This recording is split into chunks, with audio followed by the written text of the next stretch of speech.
This is gonna be sort of a review of Shazam. How should I put this? Review is a little hard, so instead I'm gonna go with podcasts. Me and a friend are gonna talk about the movie Shazam, basically how we felt about it. Tell me, how did you feel about it?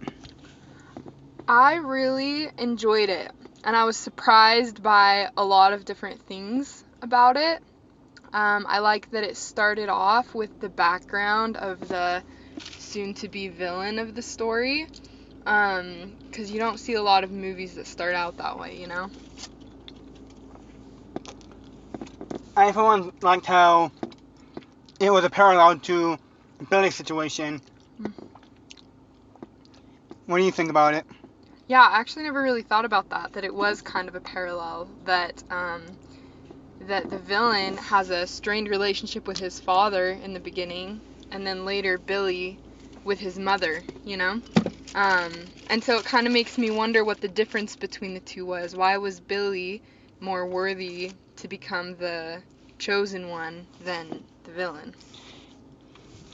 I kind of wondered, how does the wizard choose someone? Is he just too picky because for millions of years he cannot find a person to take his place? I kind of didn't, how should I put this? It's like he just gives you one chance and just gives up on you if you fail. It's like he needs to be less picky about who should be the champion or not. Because honestly, that's kind of what led to Dr. Savannah becoming the villain. That only gave him one shot, and when he failed, he didn't think maybe he'll become more worthy when he gets older. And yet, a lot of people have to train and work hard to become, what he would later become. But for the wizard, he just gives up on people too easy. He may have found a champion a long time ago if he just gives people more than one chance. We get it, Black Adam, the first guy, didn't work out so well. But seriously, he should really be less picky. Maybe he would have found his champion then.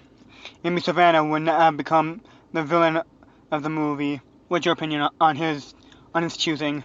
Yeah, I definitely agree with that. The villain, his name's Savannah, right? Yes. Yeah, Savannah.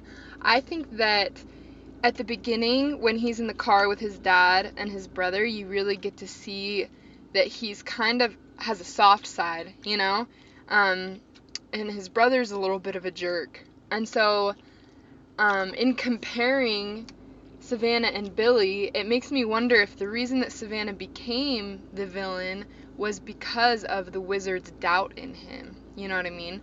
And that had he been given the chance, would he still have, I don't know, I think that he could have made a good Shazam, you know? Whereas Billy, good kid, but what did make him special, you know? He turns out to be a great superhero and brings his family with him, and that's awesome, but if we're comparing them when they were children, at the time, Savannah was a good kid, you know? Just like Billy was a good kid. Even though Billy was a little bit misunderstood, you know, he just wanted to find his mom, and he was overall a good person. Yeah. And speaking of Billy and his mom, a lot of people pointed this out, but here's my kind of take on it. He gave up. How should I put this? Everyone pointed out that once he got his powers, the search for his mother is kind of forgotten until they bring it up towards the end. Did you notice that? Mhm. Many people said that once he got the powers, he should have been looking for his mother, thinking that would make it easier. However, I believe that Billy just gave up. He's been doing this for years and hasn't even come close to finding her. So, yeah, my guess as to why Billy didn't use these powers to find his mother is that he simply, once he got to his house and his new brother told him not to try to escape, he just decided to give up on finding his mom, and that's why we don't see him looking for her when he's being just the superhero, Shazam. What do you think? Yeah, I also feel like that his powers coming in obviously was a big surprise to him. He did not expect or ask for that. And it probably was quite a distraction for him in the sense that after so many failures of finding his mom, like you said, he probably subconsciously gave up a little bit, and this was a nice distraction for him to be able to kind of forget about that and focus on other things for a while. And then there's like Savannah, like the part that people, I feel like no one really talks about.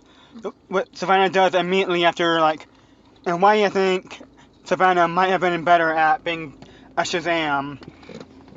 Savannah, after getting these powers, knows exactly what to do once he has them. Like Billy, he just goofs around at making YouTube videos, and of course, like, showing off in front of people. His brother even calls him out on it. He calls him out on causing the bus accident. But Savannah, the second he got powers, he knew exactly what he wanted: revenge on his family for the way they tormented him for no real reason. So of course, once he got powers, he immediately made his way to his father's office and took his revenge on his father, his brother. The only real reason he's not worthy anymore is that revenge seems to be his only driving force.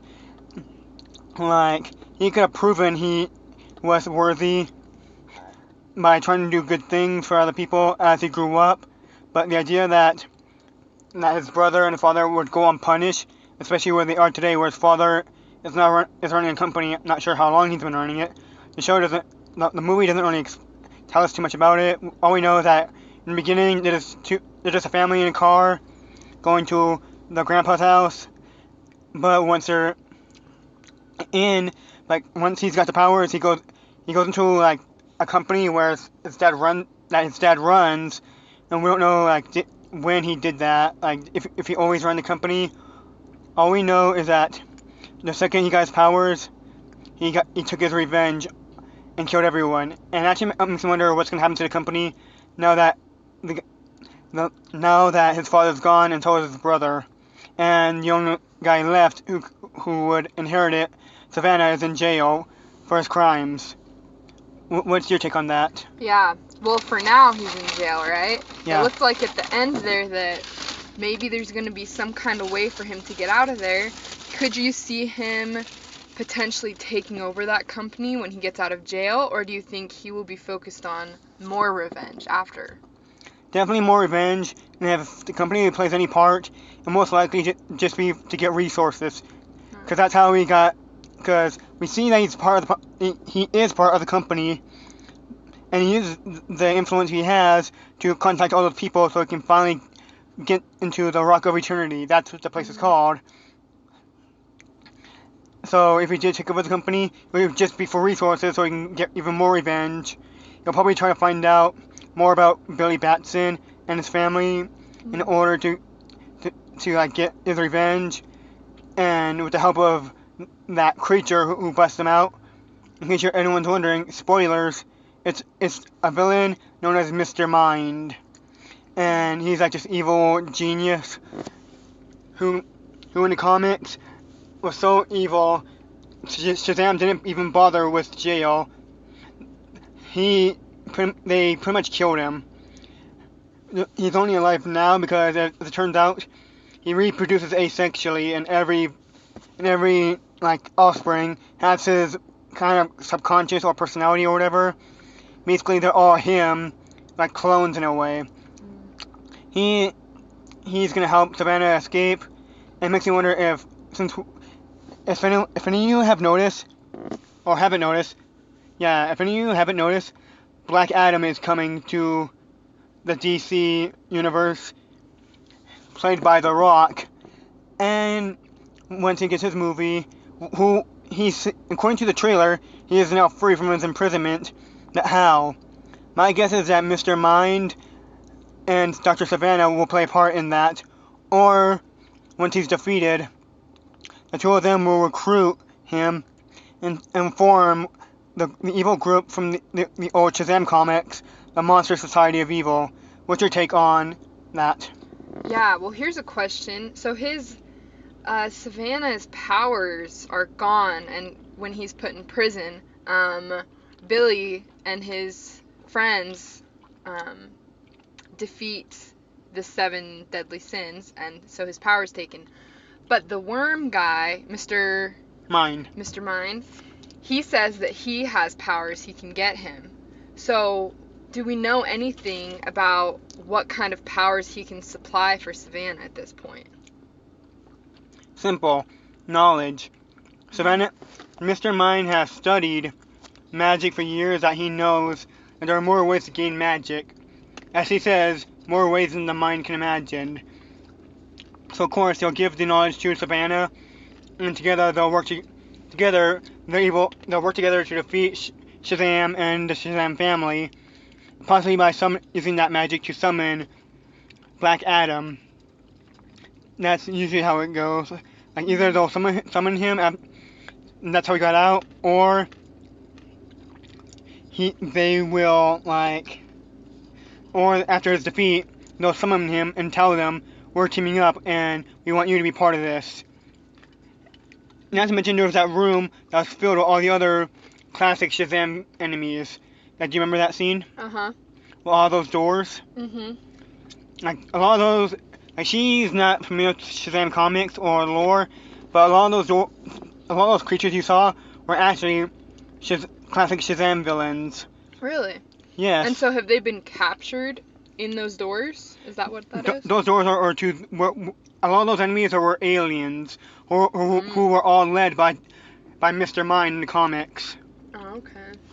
So yeah, my theory is that as the movies go on, Mr. Mind would create the Monster Society of Evil and challenge the Shazam family.